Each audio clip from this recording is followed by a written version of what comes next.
Welcome back to World Crisis Radio. We're refuting the rantings of the various reactionary forces against high-speed rail. One clearinghouse for this is the Reason Foundation, Wendell Cox and Joseph Vranich. Now, if you look in my Surviving the Cataclysm, Vranich in those days, 10 years ago, he was essentially in favor of building high-speed rail. But now they're saying, oh, look, the cost of the San Francisco to Los Angeles train has gone up, and they've even got a researcher from Denmark, Bent Flibjerg. This is called Mega Projects and Risk, 258 major transportation projects in Europe and North America over 80 years. Guess what he finds? That they were cost overruns. Cost overruns. Heavens, horrors, cost overruns. Yeah, there were cost overruns on everything. There were cost overruns on derivative speculation, 50 to 1, 100 to 1, 300 to 1, and you have nothing to show when you're done. The point is, the work of civilization has got to get done. Infrastructural improvements, capital goods of this type have got to be built. Permanent increases in the productive power of labor have got to be provided through these capital goods. Notice these reactionaries regard money as primary. Money.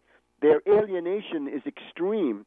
They have gone beyond commodity fetishism. They are now in the area of money fetishism and market fetishism. They think that little pieces of paper with colored print on them, that's the basis, the be-all and end-all of everything. They're fascinated with it.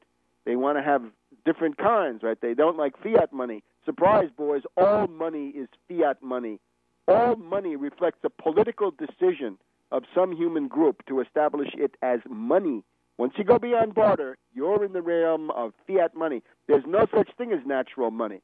Diamonds, gold, silver, wampum, seashells, cows, all human collectivities come up with different answers to this. So, yes, fiat money. The question is, what's the productive power behind it? The value of money is not in the gold backing or lack thereof. It's what can you use the money to buy? What can you buy with it? Do you have a powerful national economy that responds to that money? So the maximum alienation, the maximum fetishism of money by these reactionaries, they say, oh, you can't build fast rail. You'll have cost overruns. Well, at that point, you're completely blocked, right? You had cost overruns anything. You can't fight Hitler. You'll have cost overruns, and on and on. And I would add again, we need codicils. We need appendices in these studies, right? The Mega Projects and Risk from this Dane and from Wendell Cox and Vranich at the Reason Foundation. Learn Chinese. Learn Chinese so that you can successfully go through your interviews with the Chinese anthropologists who are going to be looking at you as ethnographic material, because there is rivalry among nations, there is political economy, and if you choose stagnation, if you say put the money in derivatives and you'll be better off, put your savings into the stock market and you'll make money, you will be ethnographic material. You'll be a specimen. Now, the other article we want to look at this week on Tarpley.net, de Gaulle as economic dirigist. I had meant to have this out for June 18th, which is when General Charles de Gaulle of France made his first call from London for an anti-Nazi resistance against Hitler's occupation of France. But we had it up for July 14th, so good enough, I hope.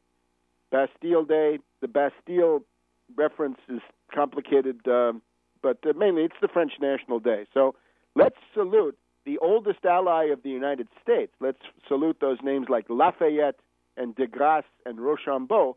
But the relevance of de Gaulle, he's right on many issues. For example, his speech in Phnom Penh, Cambodia, 1965, don't get involved in the Vietnam War.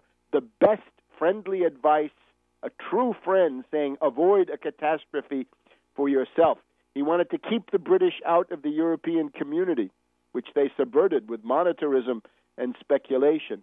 He wanted to make sure that there was no nuclear war fighting in Europe. It was not going to be limited war with him around. It was going to be total war, so better you don't go there. The future of Quebec, that it had to be free, at least autonomous.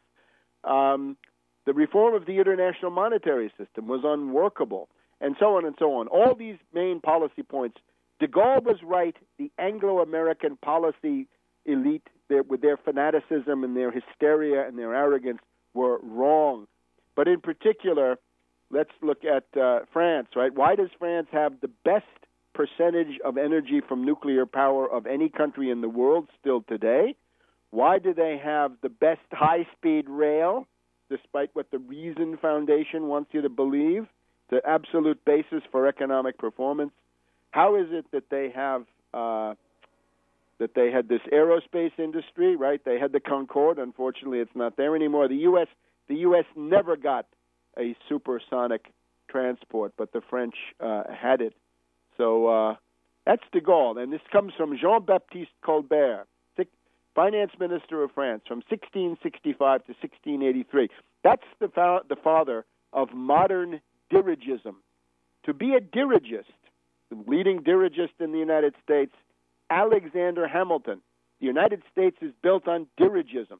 Some would call it mercantilism. Some would call it protectionism. There are some other words for it. There's cameralism in Germany. There's the Neapolitan school of Serra and others in Italy. But dirigism. De Gaulle, Colbert, Hamilton, these are your dirigists. Henry Clay, Lincoln. The Republican Party from Lincoln through really into the 1950s. What's the main point? Strong, protective tariff. Lincoln is a high tariff man. The moral tariff of 1862, highest tariff. Confederates are gone. Time to have a protective tariff and build a huge industrial power. And, of course, it goes back. The reactionary mythology is that the Founding Fathers are all free market, laissez-faire fanatics. They're not. Leading founding father, Alexander Hamilton, Washington. George Washington supported Alexander Hamilton in the cabinet against the silly nostrums of the agrarian paradise of Jefferson. Jefferson was a terrible president.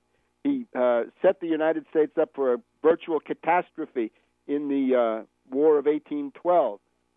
Anything Jefferson did good was against his own principles. For example, if you really believe that the only powers of the federal government are the powers that are enumerated for it, what do you do when it's time for the Louisiana Purchase?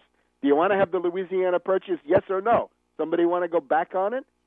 This was the problem for Jefferson. He had done this ranting saying, there are no implied powers, there are no inherent powers.